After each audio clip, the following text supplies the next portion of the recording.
right, so moving on to sex things, came across a list of things. Let's see, how many things is it? I think it's about 10 things that they have, 10 things that they have found in people's asses over time. I haven't gone through all of them yet, but I caught a few of them. They were interesting.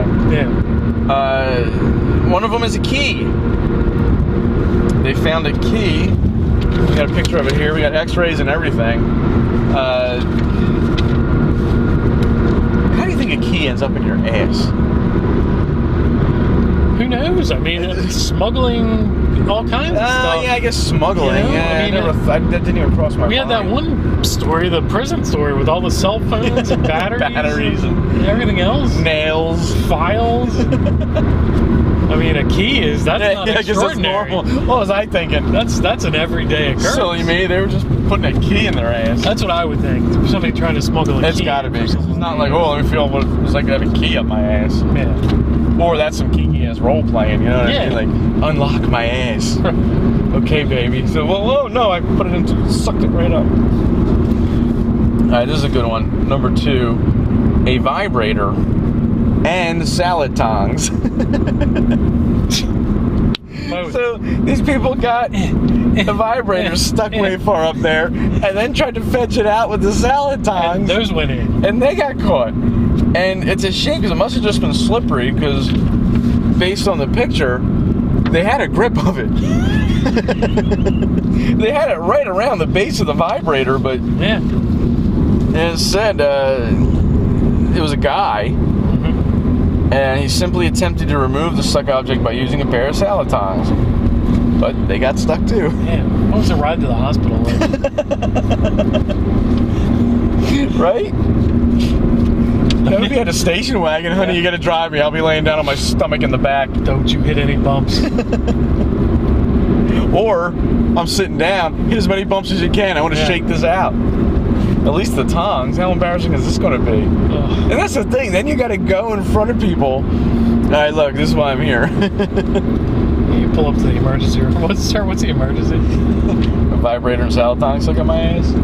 A vibrator and what? Vibrator we get all the time. Salad tongs. He was so close. Smaller tongs next time. Maybe like the what is it? Like toast tongs. Yeah. Right. You know, something like that. Don't go for the big guns right away. Or if you're going with the big ones, make sure they got teeth on them. You know, some kind of grip. If you can grip that bottom where where you put the batteries in, it's got a little edge to it. Something. Number 3, live ammunition. This is his story. A London World War II vet was plagued with terrible hemorrhoids, so he used a live artillery shell to push the hemorrhoids up into his rectum. I mean, that can go off at any second, and he did it often. Well, yeah, I mean, if you... Hey, that's success. I wonder if this will work. But one day, he pushed too far. The ammo became stuck in his anus. He went to the ER to get it removed. He admitted the shell was live and could explode at any time. A bomb squad was brought into the hospital to assist in the removal of the shell. Holy shit. I mean, and it's pretty big because, again, here's the picture of it. Gigantic. And I mean, good God. That would have blown him sky high. I mean, I wish that went off. Yeah. You know, you talk about no bumps on the ride to the hospital. Right. Holy fuck. But I like it. At least he had a story behind it. I was pushing to my hemorrhoids. Yeah. Number the only thing that works. Number 4, good God, a peanut butter jar. A peanut butter jar. And man, it's no tiny peanut butter jar. This isn't the 4-ounce variety. No, people. That's a full... I mean, whoa. That's a regular... How do you do that? How do you get... Peanut butter jars aren't shaped like small at the top and then get bigger. You have to fucking work that. I don't... Maybe. Maybe. I mean, I guess if you're up to peanut butter jars. Yeah, you're talking about your own personal experiences here. This is a whole new realm. I mean, wow. Peanut butter jars. That is an experienced player. And I can't imagine they ever shit right after that. How could you possibly? I mean, it's either diapers or a colostomy bag. It's just gonna fucking fall out of you. You know? Or maybe they got, that operation. Or get that muscle machine. For the Kegel exercises? Yeah. Or for the ass? Right. Holy mackerel. I mean, one thing's for sure, you never got to push again a day in your life. No, you sit down, stand right back up. In, but then they got to get it out. And, like, it's hollow, so they got to... Like, I wonder if they broke it up, or... Oh, God, I hope not. I'd like to know the story behind that. But you got to knock them out for it.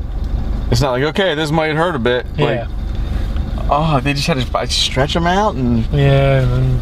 Oh, God. They're like, echo, echo. They're doing that shit in surgery. I like the story also says what? No jelly? Number 5, a bottle of perfume. Impulse body spray to be exact. A glass perfume bottle. A 39-year-old married white male lawyer went to the ER to get a bottle of Impulse body spray removed from his anus. This was not the first time he had inserted this object, but this time it got stuck. After trying to reach it using a back scratcher. What, no Saladons? Didn't make it to the kitchen? He eventually had to go have it removed by a doctor. Oh. No word on whether or not his wife got her perfume back. I mean, body spray. One thing is for sure, like, I guess when you take a shit, it'll hit the spray and like your shit smells good. I would have left it up there. Oh, what a fucking dickhead. Who's that? Fucking guy on that motorcycle. What'd he do? He was in the turn lane and fucking cut in front of that guy. Brave motherfucker. Douchebags. That's one thing, man. You don't want to be a douche on a motorcycle. No, I mean, what the fuck are you For your own thinking? sake. Oh, maybe he's in a hurry. Who knows what he has up his ass? Right. Maybe tongs or anything else. Hope he's got a good back scratcher. You gotta be careful because most back scratchers are made of wood. Yeah. And if you snap that shit off, you're gonna splinter. A giant splinter in your ass. You're gonna need an ass the size of the peanut butter jar to pick them out, you know? Number 6, not new to the commute, a ringing cell phone. So these were cell phones, but it was active. So like every time you get a text, you'd be like, ooh, what's up? Oh, hey Larry, call me. Call me. Another lawyer. They don't have enough money for whores? Like, what? But yeah, I don't know. From Georgia was reportedly showering with his... Oh, yeah, here it is, typical. Showering with his cell phone when he slipped and fell, getting the phone lodged firmly up his backside. During the surgery to remove the phone, the device rang 3 more times. I think as a lawyer, you get a lot of phone calls. My mom said when she worked at the hospital, they would get a lot of people with shampoo bottles stuck up their ass. And that was always the story. Yeah, I slipped and fell. And it went perfectly right up there. Yeah. Didn't hit my cheek. Didn't bounce off the side. Yeah, no, it just didn't like injure me. I fell like 5 or 6 times before it actually happened. But, and it's the damnedest thing. And just all the way in. Sucked it all the way up. Oh, black license plate. That's why he's privileged. Oh, even the ones on motorcycles are that way. Yeah, he's privileged. Wow. Well, shame on us then. Yeah. Shame on us. We're surrounded by it today. Surprised he didn't give the motorcycle sign to the black plate or like a black plate or sign. Yeah. Number 7. A pint glass. I have a sign I give them all the time, but I don't think it means the same thing. No? It's just 1 finger, not 2. Yeah, a pint glass. Says bottoms up. At least he went in the right way. He started with the small end and got it up there. No story behind it. It's like the peanut butter jar. But yeah, I'll take the pint glass any day over the peanut butter jar, though. Oh, but if it breaks... Yeah. Shards of shit. That is a mortar shell on the way to the hospital. Oh, yeah, man. I mean, lucky for this person, they're thick glasses. Yeah. You know, but I guess that's lucky. Oof, God. All right, number 8, a flashlight. God. It says maybe he was using a flashlight to find his car keys. And again, not a little micro flashlight that you keep in your car. This is full blown flashlight. Oh, that would have been cool though, because he's got the light end of it sticking out. So like, yeah, you gotta like bend over and I need a light. I got that. Well, more right? Yeah, no, you're right. We can't get it out until the battery's dead because we can't see. It's blinding us. Or you could tape like a little, like cut out on paper, like a picture of a bat and stick it to it. And you have a little bat signal shooting out your ass. Do a handstand. Batman comes running. You rang. Oh, sorry, Batsy. It was just a. That was after they knocked him out.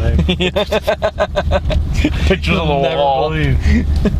Guess just first it's just pictures of all the doctors by the wall with the bat symbol, and like, you never guess where this is coming from. And another shot. Maybe that's why they changed the size of cell phones, because they used to be so small and rounded that so many people were shoving them in their ass. They made them bigger. People are sticking peanut butter jars up their ass. That's true. I mean, it will never be big enough. That's what you need to have tablets for, you know? If one of these is a tablet, no hope for humanity. Yeah. Not that this is helping us too much. Number 9 is a toy car. And this was actually, and they say here, from that show Jackass. It was one of the movies. They made him stick a toy car up his ass and tell the doctor he wasn't feeling good. He had to get x-rayed. And it's like a perfect toy car. It's the doctor was like, you have a toy car up your ass. He had to go to the hospital and get it removed. So that was just a stunt. Yeah. And number 10. Is it or is it not a tablet? It is not a tablet. Okay. Here's a picture of the x-ray. That's the x-ray? It's the x-ray. I don't... It's a... How could you not guess, Larry? It's a cement enema. Of course, they say this the weirdest story for last. During a kinky sex session, you think, 2 gay men decided to try something new.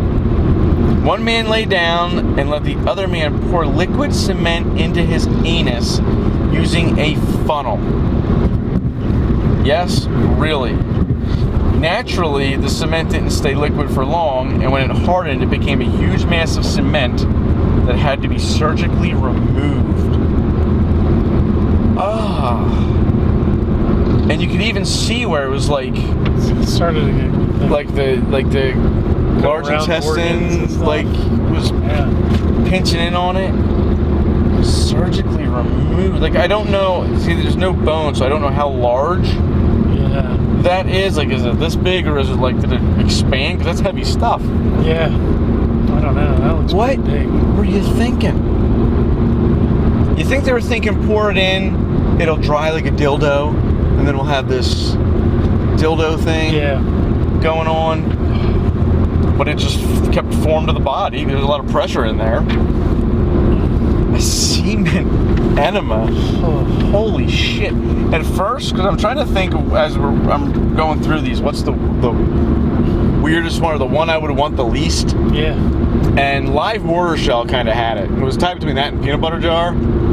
I think that's the one. That's the winner. Yeah, there's a reason why that's number 1. Yeah. Cement enema. God. He had number 1 in his number 2. My God. Yeah, I want to know the surgery that went through getting that out. No, I don't. I'd have been like, we're just going to gut you like a fish. Yeah. Rip it out and sew you back together. See what shakes loose. Your damaged goods, buddy. Yep. All right, well, that'll do it for this episode of The Commute. Hope you enjoyed it. Make sure you like and subscribe on YouTube and Facebook. Follow us on Twitter @DriverPassenger. Check out our website, tocommute.com. It's TWOcommute.com. Send us an email about anything you'd like at the Commute Podcast at Comcast.net. Hope to see you soon.